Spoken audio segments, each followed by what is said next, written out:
Interesting facts about Kedarnath. Kedarnath 12 జ్యోతిర్లింగాల్లో నుండి 5వది.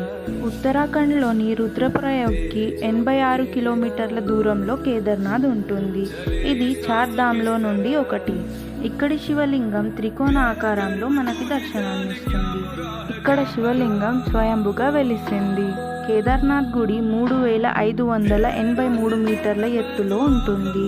ఇక్కడ మంచు ఎక్కువగా కురవడం వలన ఈ గుడిని 6 నెలలు మూసివేస్తారు. తర్వాతి 6 నెలలు తెరుస్తారు.